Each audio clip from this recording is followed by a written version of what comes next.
Hello guys. हम लोग आज आप लोग यहाँ पे देख सकते हो मेंशन किया हुआ है मैंने time and speed and distance competition classes से रिलेटेड टॉपिक है हमारा। और आज इसके ऊपर मैं थोड़ा सा कॉन्सेप्ट और कॉन्सेप्ट के साथ साथ इसके कुछ फॉर्मूले और इनसे होने वाले क्वेश्चन, ठीक है, इन टाइम स्पीड डिस्टेंस से आने वाले जो क्वेश्चन है उनको हम लोगों को ट्रिक से कैसे सॉल्व करना है आज की क्लास में मैं ये पूरा कवर करने वाला हूँ। ठीक है, तो सबसे पहले तो मैं इसका कुछ बेसिक समझाऊंगा। बेसिक के बाद मैं बिल्कुल पूरा का पूरा क्लियर करने वाला हूँ कि इसको सॉल्व कैसे करना है। उसके साथ साथ इसकी बेसिक ट्रिक क्या होने वाली है, क्योंकि कभी ट्रिक बताओ तो कोई बोलता है कि पूरा फुल डिटेल चाहिए, फुल डिटेल बताओ तो कोई बोलता है कि ट्रिक चाहिए। तो मैं आज पहले बेसिक से स्टार्ट करूंगा और बेसिक से स्टार्ट करके इसका पूरा फुल डिटेल देने वाला हूं कि उसके बाद फिर ट्रिक को कैसे अप्लाई करना है। ठीक है, तो सबसे पहली बात, टाइम का मतलब सभी को पता है समय, स्पीड का मतलब पता है चाल, और डिस्टेंस का मतलब पता है दूरी। ठीक है, इन तीनों में एक रिलेशन होता है जो कि होता है चाल बराबर दूरी बटे समय।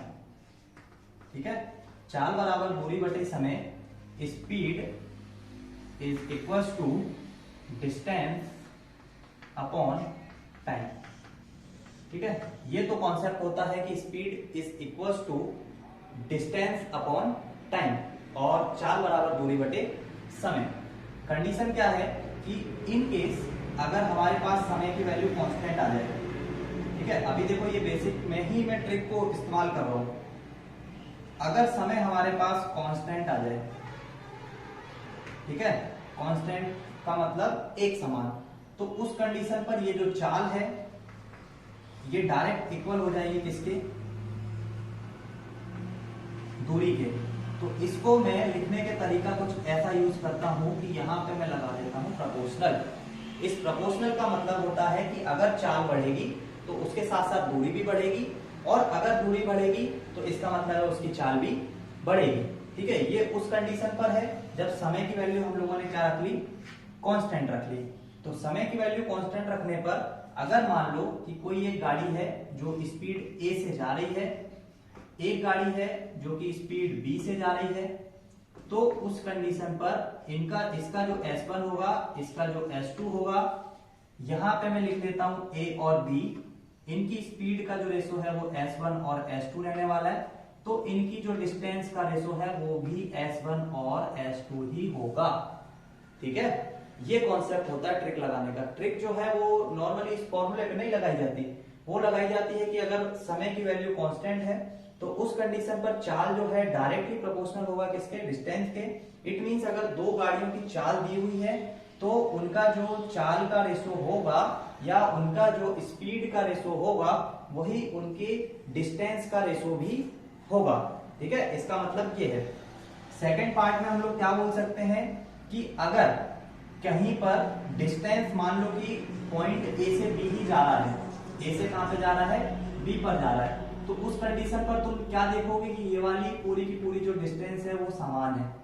ये डिस्टेंस जो है ये क्या है, समान है या कांस्टेंट है। तो उस केस में ये जो स्पीड है, ये प्रोपोर्शनल हो जाएगी 1 टाइम के। ठीक है, मैं यहाँ पे थोड़ा सा मेंशन कर देता हूँ यहाँ पे कि ये जो अगर हमारा जो डिस्टेंस है DIST, अगर ये कांस्टेंट होता है, कांस्टेंट, तो उस कंडीशन पर जो स्पीड है वो speed directly proportional, inversely proportional हो जाएगी किसके, टाइम के। ठीक है, हिंदी में ये सब लिखा हुआ है, देख लेना, यहाँ पे समय आ जाएगा, यहाँ पे चाल आ जाएगी। तो उस कंडीशन पर ये जो स्पीड है और ये जो टाइम है, इन दोनों के बीच जो रिलेशन आएगा कब, जब डिस्टेंस क्या हो, कांस्टेंट हो। उस कंडीशन पर मान लो कि पॉइंट ए से कोई चल रहा है बंदा, उसकी स्पीड S1 है, कोई एक पॉइंट बी से चल रहा है, उसकी स्पीड S2 है। तो इस कंडीशन पर ए और बी का जो स्पीड का रेशो है वो तो हो जाएगा S1 और S2, और इनके जो टाइम का रेशो हो जाएगा वो हो जाएगा S2 और S1, बिकॉज ऑफ ये एक दूसरे के क्या है, इनवर्सली प्रोपोर्शनल है। जब ये एक दूसरे के, जब देखो इस फॉर्मूले में जब डिस्टेंस जो है वो कांस्टेंट रहेगी, तो डिस्टेंस कांस्टेंट रहने पर मान लो कि एक जो आदमी है वो S1 से जा रहा है, दूसरा आदमी S2 से जा रहा है, तो उस कंडीशन पर डिस्टेंस कांस्टेंट रहना है, ठीक है। तो उस कंडीशन पर जो S1 S2 का रेशो होगा, स्पीड का उनका जो दोनों का रेशो होगा, अगर उनको अलट पलट कर दोगे तो वो रेशो ही उनके टाइम का रेशो हो जाएगा पलटने पर, ठीक है। आगे होगा कॉन्सेप्ट समझ में। ये पूरा का पूरा ट्रिक है यहां से यहां तक का, ये पूरा जो दो पार्ट में मैंने बताया हूं, ये पूरा दो पार्ट का ट्रिक है। ये नॉर्मल प्रोसेस है किसी क्वेश्चन को करने का, ठीक है। अब इस नॉर्मल क्वेश्चन को मैं पूरा डिटेल करके बताता हूं, और पूरे डिटेल के बाद उन्हीं क्वेश्चन को डायरेक्ट ट्रिक से कैसे करना है वो ये दोनों बता देंगे, ठीक है। तो कर लो इसको नोट डाउन, जिसको भी स्क्रीनशॉट लेना है ले लो, और मैं अब इसको मिटा देता हूं।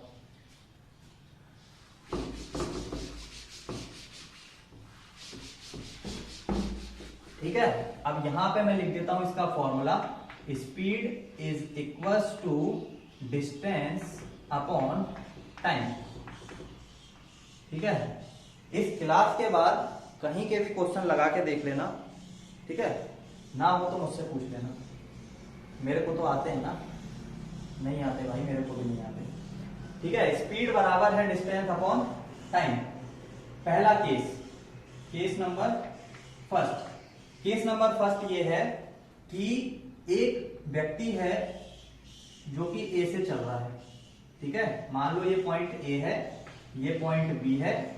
एक व्यक्ति है जो यहां से एक्स से चल रहा है, और एक व्यक्ति है जो यहीं से चल रहा है, किस स्पीड से, बाय स्पीड से। एक चल रहा है एक्स की स्पीड से और एक चल रहा है बाय की स्पीड से। ये पूरा का पूरा जो डिस्टेंस है, ये पूरा का पूरा डिस्टेंस मान लो कि हमने मान लिया डी, ठीक है। ये पूरा का पूरा डिस्टेंस क्या है, डी है। एक व्यक्ति है जो पॉइंट ए से बी की तरफ चल रहा है, डिस्टेंस डी है। एक एक्स से चल रहा है, एक बाय से चल रहा है। उसे जो है पूरा का पूरा, इस वाले फर्स्ट वाले को जो टाइम लग रहा है वो t1 लग रहा है, सेकंड वाले को जो टाइम लग रहा है वो t2 लग रहा है।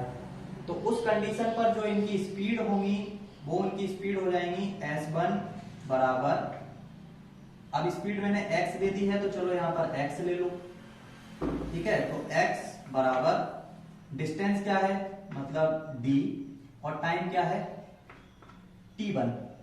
फिर बाय वाला जो है उसके लिए डिस्टेंस क्या है, d ही है, और टाइम क्या ले रहा है वो t2 ले रहा है। तो इस कंडीशन पर देखो यहां पर भी डिस्टेंस d है, यहां पर भी डिस्टेंस d है, तो किसी भी एक d से वैल्यू निकालो और उसको इक्वेशन नंबर 2 के अंदर रख दो, ठीक है।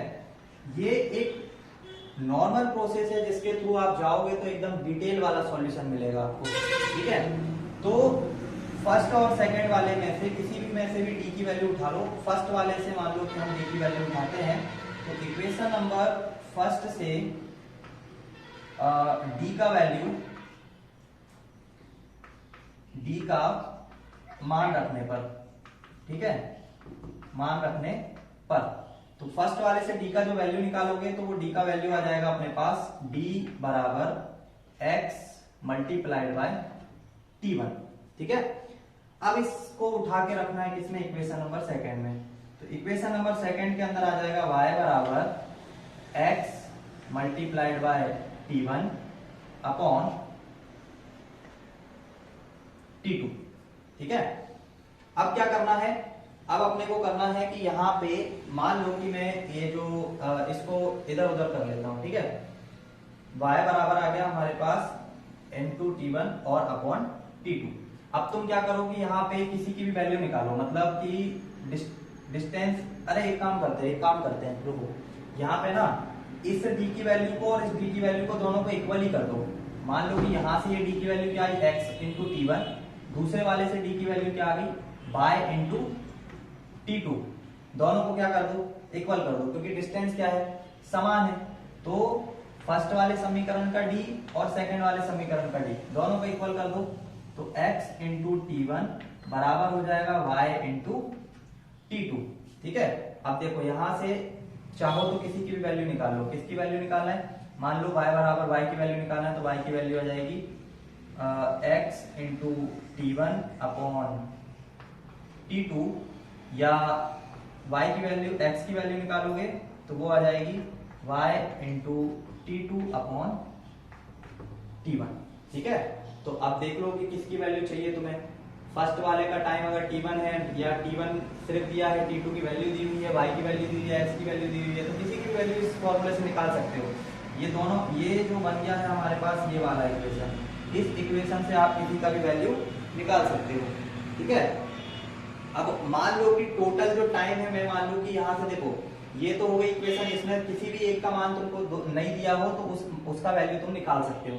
इसके बाद कॉन्सेप्ट आता है कि ये तो हमारी इक्वेशन हो गई। इक्वेशन बनने के बाद जो टोटल टाइम मैं पूछूंगा कि टोटल टाइम कितना लगा, तो टोटल टाइम को निकालने के लिए तुम्हें क्या करना पड़ेगा?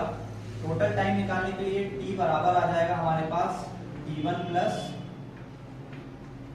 T2, और इक्वेशन नंबर फर्स्ट में जो हमारे पास d आया था वो आया था x अपॉन T1। यहां से अगर T1 की वैल्यू निकालोगे तो वो आ जाएगी हमारे पास x upon D, x upon D, और T2 की वैल्यू जब निकालोगे तो वो आ जाएगी d बराबर हम लिखे थे y अपॉन T2। सॉरी, ये यहाँ पे चाल बराबर हो जाएगा डिस्टेंस अपॉन टाइम ना, तो d अपॉन T1 और y बराबर आ जाएगा d अपॉन T2।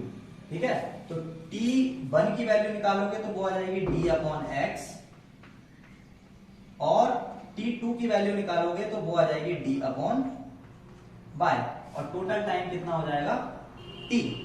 तो इस कंडीशन में क्या कर सकते हो कि यहाँ पर सबसे पहले तो d को कॉमन ले लो। d को कॉमन लेने के बाद यहाँ बचेगा 1 upon x plus 1 upon y बराबर आ जाएगा t के, और इन दोनों को सॉल्व करोगे तो यहाँ पे t बराबर आ जाएगा d, y और x को यहाँ ऊपर मल्टीप्लाई करोगे, एलसीएम ले रहा हूं मैं यहाँ पे। ठीक है, एलसीएम x और y एलसीएम लिया है, तो यहाँ y नहीं है तो y आ जाएगा, यहाँ x नहीं है x आ जाएगा, और ये हो जाएगा x plus y upon xy, और ये मल्टीप्लाई में d, और ये बराबर होगा किसके? t के, और t एक्चुअल में यहाँ पे क्या है? T1 प्लस T2 है। तो उस कंडीशन पर अब आप कह सकते हो कि यहां से अगर वो डिस्टेंस पूछता है, मान लो ये तो क्वेश्चन वो था जिसमें चाल और समय के बीच रिलेशन दिया हो, चाल और समय के बीच में ही उसने कुछ पूछ लिया हो, उस कंडीशन पे अब अगर वो पूछ ले कि a x से T1 टाइम लेकर जा रहा है, y जा रहा है, उसी दूरी को कवर कर रहा है T2 से, तो डिस्टेंस कितना होगा? तो डिस्टेंस के लिए तुम्हें ये वाला फॉर्मूला अप्लाई करोगे, तो डिस्टेंस बराबर हो जाएगा, इस पूरी वैल्यू को यहां लेकर चले जाओ तो x y ऊपर आ जाएगा और x प्लस y नीचे चला जाएगा। ठीक है, और ये जो t है ये इनके साथ कैसे आ जाएगा? मल्टीप्लाई में आ जाएगा। तो ये फॉर्मूला है जो कि बुकों में अक्सर लिखा हुआ रहता है कि कोई व्यक्ति x से जा रहा है, दूसरा व्यक्ति है जो y से जा रहा है, और ये फॉर्मूला उस कंडीशन पर काम करेगा जब एक व्यक्ति इधर से जा रहा हो और दूसरा व्यक्ति इधर से आ रहा हो। ठीक है, उस कंडीशन पर काम करेगा, क्योंकि यहाँ पे रिलेटिव स्पीड के अंदर क्या होता है कि जब कोई व्यक्ति एक ही डायरेक्शन में चल रहा हो, मतलब दो व्यक्ति हैं, दोनों अगर एक ही डायरेक्शन में चल रहे हैं, तो उनकी जो चालें हैं वो एक दूसरे से माइनस हो जाती है।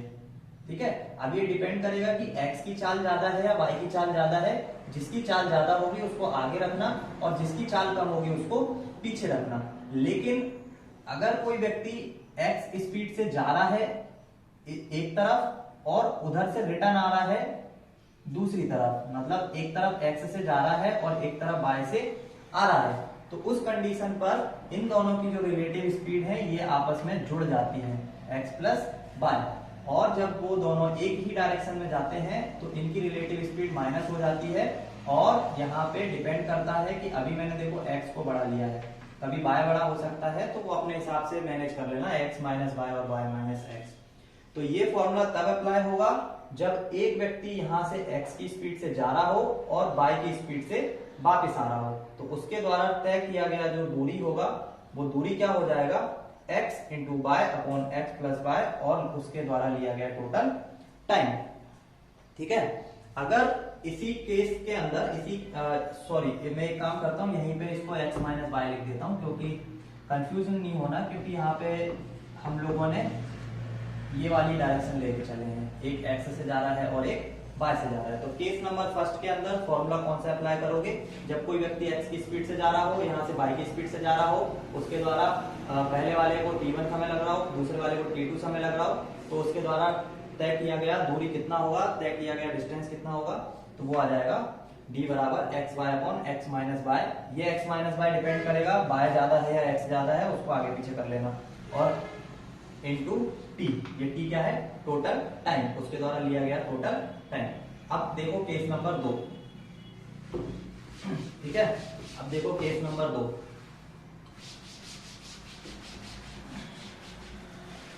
केस नंबर 2 के अंदर क्या होगा कि ये एक A से B दो दूरियां हैं, A से B दो नहीं मतलब एक ही डिस्टेंस है A से B। एक व्यक्ति यहां से x से जा रहा है, उसको t1 टाइम लग रहा है, एक व्यक्ति यहां से y से आ रहा है, इसको t2 टाइम लग रहा है। ठीक है, तो उस कंडीशन पर जैसा कि मैंने बताया कि यहाँ पे फर्स्ट वाले की चाल बराबर दूरी बटे समय, दूसरे वाले के लिए चाल बराबर दूरी बटे समय। अब यदि आपसे वो सिर्फ ये पूछ रहा है कि चाल दे दी और एक तरफ का टाइम दे दिया, दूसरी तरफ की चाल दे दी और दूसरी तरफ का टाइम नहीं दिया, तो उस कंडीशन पर तुम क्या कर सकते हो कि इसके और इसके d1 और d2 की वैल्यू, d की वैल्यू को बराबर कर सकते हो, x को और t2 को, ऐसे करके। तो इससे जब भी तुमसे वो टाइम से रिलेटेड कोई क्वेश्चन पूछेगा या स्पीड से रिलेटेड किसी एक की पूछेगा, तो इस फॉर्मूले से निकाल सकते हो। फिर जो नेक्स्ट फॉर्मूला जो अभी मैंने बताया वहां पे ड्राइव करके बताया कि टोटल लिया गया टाइम क्या है, t1 प्लस t2 है। उस कंडीशन पर ये जो t1 है इसका वैल्यू हमारे पास आएगा d अपॉन एक्स, और ये जो t2 है इसका वैल्यू आएगा d अपॉन वाई। ठीक है, और d को जब तुम कॉमन ले लोगे तो d को कॉमन लेने के बाद अपने पास बचेगा 1 upon X plus 1 upon Y. अब इसका एलसीएम ले लोगे तो t बराबर आ जाएगा d into X plus Y upon X Y. ठीक है, और यहां से जब डिस्टेंस निकालोगे तो ये डिस्टेंस आ जाएगी x into Y upon X plus Y into T, उसके द्वारा लिया गया टोटल टाइम। ये टोटल टाइम क्या है, t बराबर t1 प्लस t2। तो इन केस अगर कोई व्यक्ति यहां से जा रहा है x की स्पीड से और वापस आ रहा है y की स्पीड से, और पहले वाले में लिया गया टाइम t1 है, दूसरे वाले में लिया गया टाइम t2 है, तो उसके द्वारा कवर किया गया जो डिस्टेंस होगा वो डिस्टेंस होगा x into Y upon X plus Y, और उसमें मल्टीप्लाई कर देना टाइम का। तो फाइनली ये जो हमारे पास आ जाएगा, एक्चुअल में ये टाइम यहाँ पे t भी लिख सकते हो या डेल्टा t भी लिख सकते हो, क्योंकि ये दोनों क्या है एक दूसरे के एडिशन आने वाले हैं, वहां पर लिया गया टोटल टाइम आने वाला है। ठीक है, तो जब वो एक ही डायरेक्शन में जाएंगे तब तो नीचे की तरफ माइनस आएगा, और जब वो अपोजिट डायरेक्शन में होंगे या अलग अलग डायरेक्शन में होंगे तो उस कंडीशन पर ये दोनों के दोनों क्या होने वाले हैं, प्लस होने वाले हैं। ठीक है, तो इसके ऊपर मैं एक आध क्वेश्चन दे देता हूँ। ये केस नंबर 2 था, नोट डाउन करना है तो कर लो, स्क्रीनशॉट लेना है तो ले लो। इसके बाद मैं इसके ऊपर कुछ क्वेश्चन दे देता हूँ।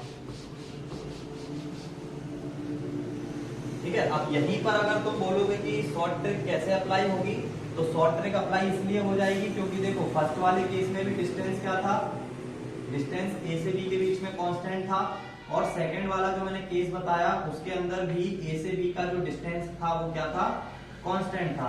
और कांस्टेंट डिस्टेंस के बीच में ये जो रिलेशन है जिसमें स्पीड का रेशो s1 और s2 होगा, किसके लिए, ab के लिए या xy जो भी है, तो उसके लिए जो टाइम हो जाएगा वो s2 और s1 हो जाएगा। तो ये ट्रिक जो है बहुत मतलब जल्दी से क्वेश्चन सॉल्व करेगी जब डिस्टेंस क्या हो, कांस्टेंट हो। ठीक है, देखो क्वेश्चन देखो इसके ऊपर। क्वेश्चन है हमारे पास कि एक व्यक्ति है जो पॉइंट ए से चल रहा है। ठीक है, क्वेश्चन नंबर फर्स्ट, ए से बी मैं मान लेता हूं कि ए से बी कोई पॉइंट है। इस पॉइंट पे ये वाला जो व्यक्ति है ये 10 किलोमीटर प्रति घंटे से चल रहा है। ठीक है, और इसी पर एक और व्यक्ति है जो कि जा रहा है 12 किलोमीटर प्रति घंटे की स्पीड से। ठीक है, ये 2 व्यक्ति हैं जो अलग अलग स्पीड से जा रहे हैं और इनके द्वारा जो लिया गया टाइम है, ये व्यक्ति जब भी पहुंचे, मान लो इसको टाइम लग रहा है t1, तो ये जो व्यक्ति है ये उससे 2 घंटे क्या हो जा रहा है, पहले पहुंच जा रहा है, 2 घंटे पहले पहुंच जा रहा है। तो इन दोनों के बीच का जो डिस्टेंस है वो कितना होगा, ठीक है, इन दोनों के बीच का जो डिस्टेंस है वो कितना होगा। यहाँ पे जो है पहला वाला व्यक्ति 10 किलोमीटर प्रति घंटे से चल रहा है, मान लो इसको 3 घंटे लग रहे हैं, तो इस व्यक्ति को कितने लगेंगे टोटल, मान लो इसको 4 घंटे लग रहे हैं, तो इस व्यक्ति को कितने लगेंगे, 2 घंटे पहले, मतलब 2 घंटे पहले पहुंच जाएगा ये 2 घंटे, ठीक। तो इस इधर पर फॉर्मूला अप्लाई करोगे, d बराबर x इंटू वाई अपॉन, एक ही डायरेक्शन में है, ये बाय वाला बड़ा है तो बाय माइनस x करना पड़ेगा और यहाँ पे लेना पड़ेगा डेल्टा इंटू टी, या ले सकते हो ओनली t। x की वैल्यू देखो 10 किलोमीटर है, y की वैल्यू देखो 12 किलोमीटर है, 12 में से 10 को माइनस करोगे 2 आ जाएगा, और यहाँ पे आता है t, और ये t का मतलब हो जाएगा टोटल टाइम, ठीक है। इसको हम लोग ऐसे भी निकालते हैं कि ये जो t होता है ये दोनों का क्या होता है, टाइम डिफरेंस होता है। टाइम डिफरेंस का मतलब t की जो वैल्यू है वो t2 माइनस t1 या t1 माइनस t2 कुछ भी कर लो, जो टाइम ज्यादा है उसको ले लो आगे और उसको बाद में ले लो पीछे। तो इनका टाइम डिफरेंस कितना आ जाएगा, 2 घंटे पहले पहुंच रहा है, टाइम डिफरेंस कितना आ गया, 2, काट दोगे आंसर आ जाएगा 120 किलोमीटर, ठीक है। तो ये तो हो गया पहला क्वेश्चन। इसके बाद देखो सेकंड क्वेश्चन में क्या करना है। सेकंड क्वेश्चन में एक व्यक्ति है जो, सेकंड केस में हम लोग एक व्यक्ति जो है उसको पहुंचाते हैं, चलो x से जा रहा है, मान लो क्वेश्चन नंबर सेकंड के अंदर ये वाला क्वेश्चन आप लोग कर लेना, ठीक है। इसमें क्या है, ये 10 किलोमीटर प्रति घंटे से जा रहा है पॉइंट ए से पॉइंट बी के बीच, और एक व्यक्ति है जो कि 8 किलोमीटर प्रति घंटे की स्पीड से चल रहा है, ठीक है। 8 घंटे वाला जो है ये 5 घंटे क्या पहुंचता है, 5 आवर लेट पहुंचता है, ठीक है। तो जब भी ये ऐसा कुछ बोलेगा 5 घंटे जल्दी पहुंच रहा है, 2 घंटे बाद में पहुंच रहा है, इसका मतलब है कि वो यहाँ पर t1 माइनस t2 की ही वैल्यू दे रहा है ना, डायरेक्ट ये t1 माइनस t2 की वैल्यू ही दे रहा है, टाइम डिफरेंस ही दे रहा है। t होता है t बराबर टाइम डिफरेंस। अगर क्वेश्चन में डायरेक्ट उसने टाइम डिफरेंस दिया हुआ है तो फिर ये प्रोसेस लगाने की जरूरत नहीं है। तो पहला वाला जो व्यक्ति है ये जा रहा है, देखो डिस्टेंस होता है x इंटू वाई अपॉन, फिर से दोनों एक ही डायरेक्शन में है तो x को आगे रखो और y को माइनस करो और t लिखो। x की वैल्यू है 10, y की वैल्यू है 8, दोनों को माइनस करोगे तो ये आ जाएगा 2, और टाइम डिफरेंस कितना दे दिया, 5। तो 2 से इसको काटोगे तो ये चला जाएगा 5, और 25 इंटू 8 करोगे तो ये आ जाएगा 200 किलोमीटर, ठीक है। तो ये हो गया सेकंड वाला क्वेश्चन, ठीक है। उसके बाद एक कॉन्सेप्ट क्या आएगा, अब इन क्वेश्चंस को ट्रिक से कैसे सॉल्व कर सकते थे, कि ट्रिक से सॉल्व करने के लिए तुम लोगों को ए और बी की स्पीड का रेशो दे रखा है, ए बी की स्पीड का रेशो कितना दे रखा है, देखो 10 और 8, तो ये इनकी स्पीड का रेशो है, तो इनकी टाइम का रेशो, इसको काट सकते हो, 2 पंजे 10, 2 चौको 8, तो इनकी स्पीड टाइम का रेशो क्या हो जाएगा, 4:5।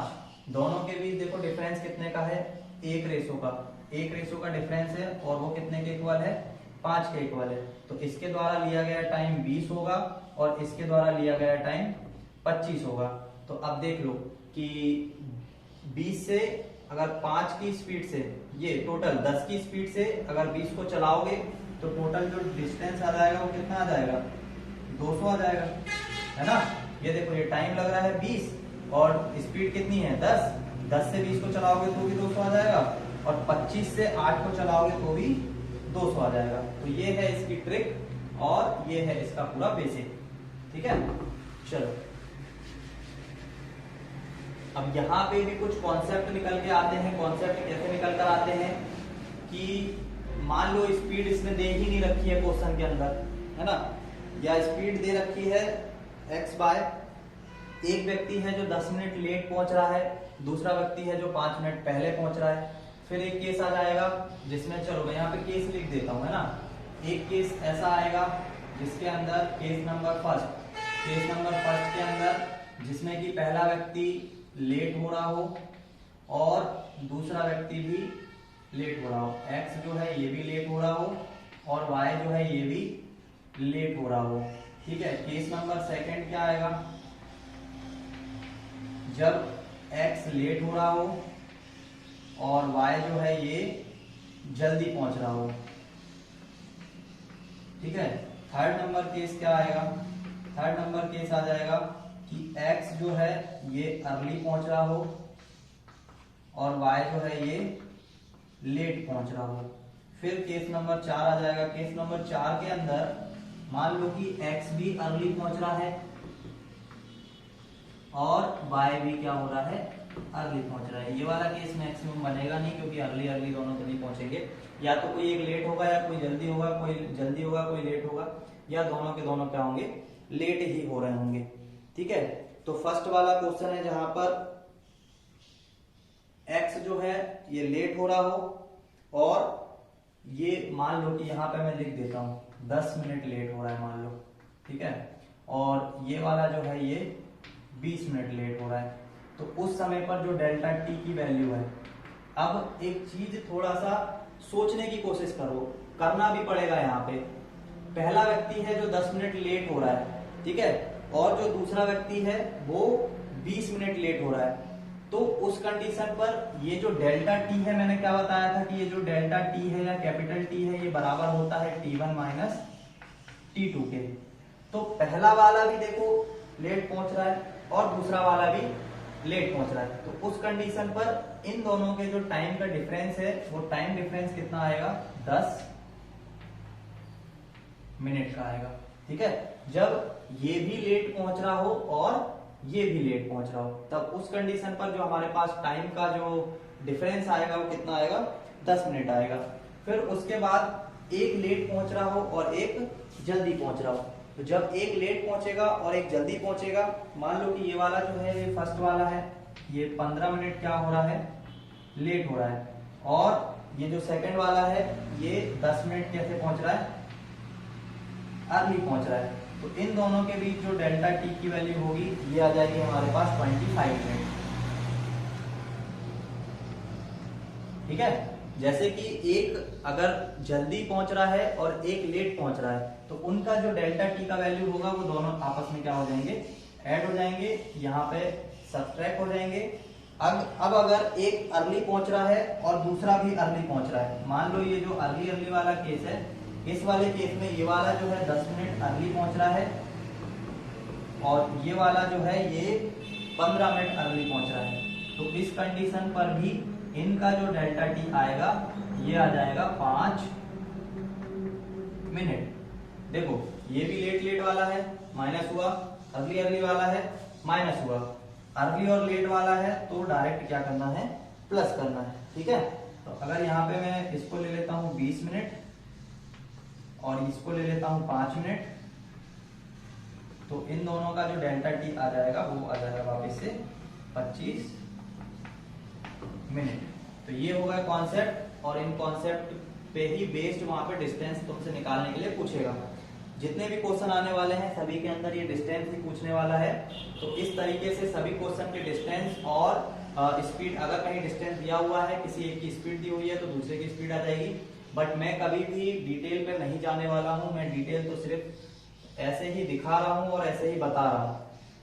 ठीक है, हम लोग डिटेल पे कभी क्वेश्चन नहीं करेंगे क्योंकि हम लोगों के पास टाइम कम होता है एग्जाम के अंदर, इसलिए हम लोग ये तो सिर्फ स्ट्रक्चर बना रहे हैं किसी के माइंड के अंदर कि क्वेश्चन को करना कैसे है ना। एक स्ट्रक्चर बनना चाहिए कि क्वेश्चन को डिटेल में अगर जाएंगे तो क्वेश्चन डिटेल में कैसे होगा, बाकी तो फिर हम लोग ट्रिक से सॉल्व करेंगे।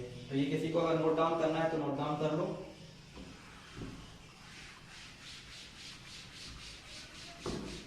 ठीक है, ये तो हो गया पूरा का पूरा स्ट्रक्चर। अभी केसेस बचे हुए हैं, ये तो वो केस हैं जो कि मतलब एक एसएससी के लेवल के एग्जाम के अंदर तुम लोगों को देखने को मिलेंगे।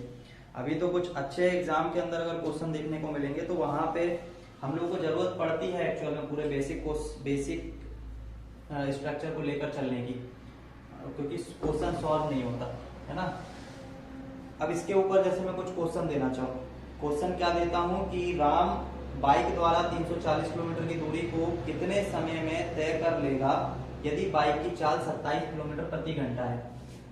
राम जो है वो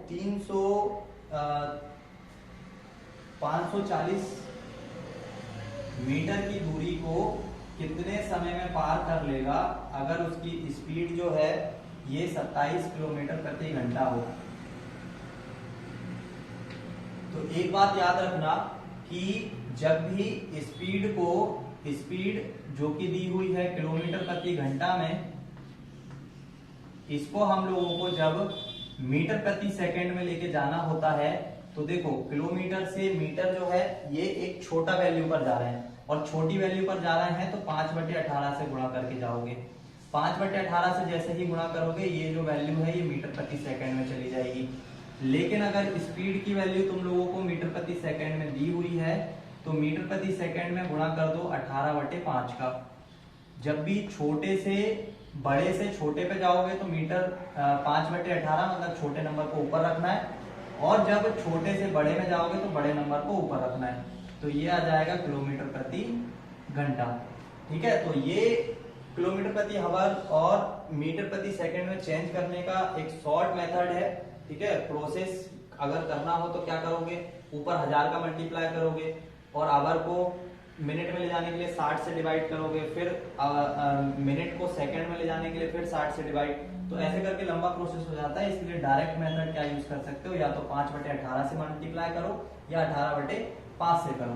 तो जो यहाँ पे फॉर्मूला होगा वो होगा चाल बराबर होता है क्या, दूरी बटे समय। ठीक है, यही वाला फॉर्मूला अप्लाई होने वाला है। ये नॉर्मल क्वेश्चन है, इनमें मतलब क्या ही ट्रिक यूज करोगे, नॉर्मल क्वेश्चन है। तो सबसे पहले तो ये 27 को क्या करोगे, ये चूंकि वैल्यू मीटर में दी हुई है तो ये देख लेना कि आंसर में क्या पूछा है। अगर किलोमीटर प्रति घंटे में दिया है तो इस मीटर को किलोमीटर में लेके चले जाओ, लेकिन अगर आंसर मीटर प्रति सेकंड में पूछा है तो फिर इस 27 को क्या कर दो, 27 को पहले चेंज करो। तो 27 में गुणा करना पड़ेगा कितने का, 5/18 का। तो 5/18 के लिए 3 नम 27 और 3 छिंग 18। ठीक है, फिर डिवाइड करोगे तो ये आ जाएगा 3 दूनी 6 और 3 दिया 9, तो ऊपर आ जाएगा 15 और नीचे आ जाएगा 2। अब ये वैल्यू आ चुकी है मीटर प्रति सेकंड में, और अब डिस्टेंस दिया हुआ है और तुमसे पूछा क्या है, टाइम पूछा है, कितना टाइम लगेगा। तो स्पीड बराबर होता है डिस्टेंस अपॉन टाइम।